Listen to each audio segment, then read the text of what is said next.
Ay, hello po sa inyo lahat. Si Dr. Gary C. po ito.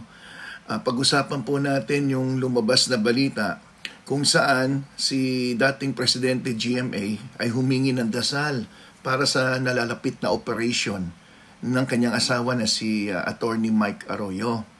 Siya daw ay dadalhin sa Singapore at ang schedule ng operation ay sa April 7, Monday. At dadaan to sa bypass at repair nung tinatawag na aortic aneurysm. Well, kung naalala nyo po, noong 2007, habang nasa Baguio City, yung first family, biglang nagkaroon ng pagsakit ng tiyan at likod si first gentleman. At dinala to doon sa hospital sa Baguio at kinalaunan, hinelicopter papunta ng St. Luke's sa Quezon City. Siya ay naoperahan dahil daw sa nagkaroon ng diagnosis na meron siyang aortic aneurysm na tinatawag na dissecting.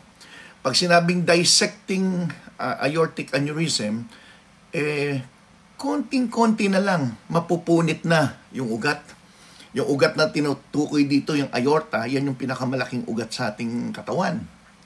At kung hindi siya nadala on time, maaaring ito ay fatal. So, since meron silang kakayahan, nadala kagad, naoperahan agad, at nakarecover, di ba?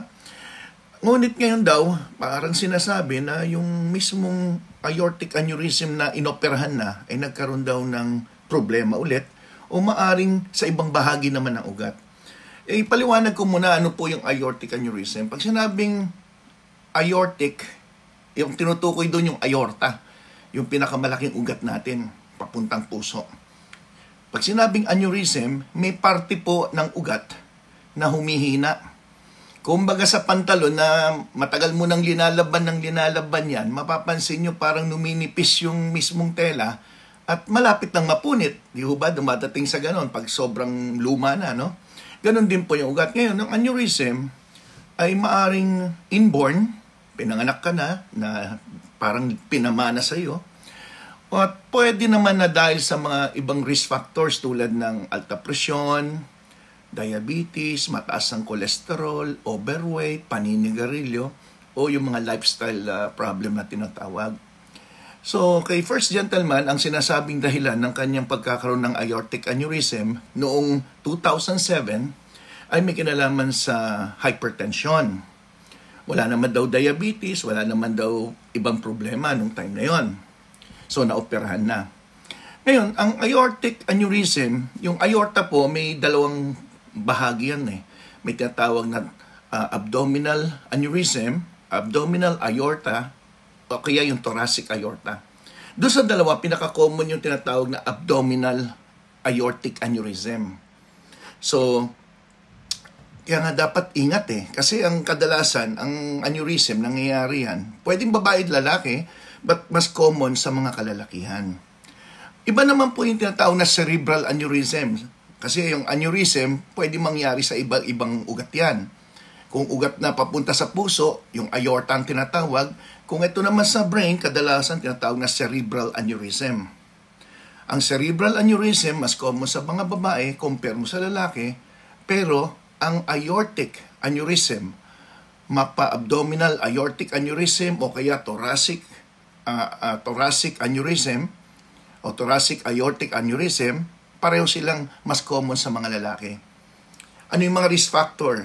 60 years old and above, hypertensive, may diabetes, mataas ang cholesterol and triglyceride, naninigarilyo, yung under so much pressure or stress, delikado. Kaya nga once na na-diagnose na may aneurysm, lahat ito dapat bantayan.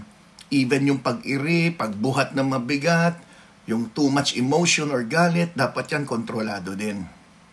So, ang aortic aneurysm, ano yung pwede maramdaman ng isang tao na may aortic aneurysm? Unfortunately, wala masyadong nararamdaman yan sa umpisa.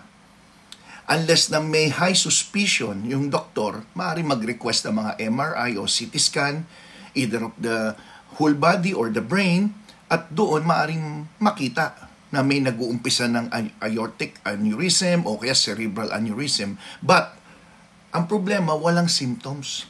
By the time na may naramdaman na yung pasyente, katulad nung nangyari kay First Gentleman noong 2007, dumaing siya ng severe abdominal pain na may kasamang back pain. By the time, maaring ito ay delikado na o masyado ng malaki, lumolobo yung ugat hanggang sa ito'y malapit ng mapunit. By the time mapunit, ang number 1 na problema dyan ay yung tinatawag na internal bleeding. So, itong problema na to ay hindi dapat baliwalain. Once na na-diagnose kayo na meron na nito, may mga paraan naman. Maaring medical, may mga painom na gamot to control yung mga risk factors, o kaya operation. Sa operation, maraming klase. Depende sa status ng pasyente, yung kanyang health status, kung ano yung nababagay, ina-assess na muna ng isang doktor. Sana nakatulong yung short na paliwanag ko tungkol sa aortic aneurysm. Thank you.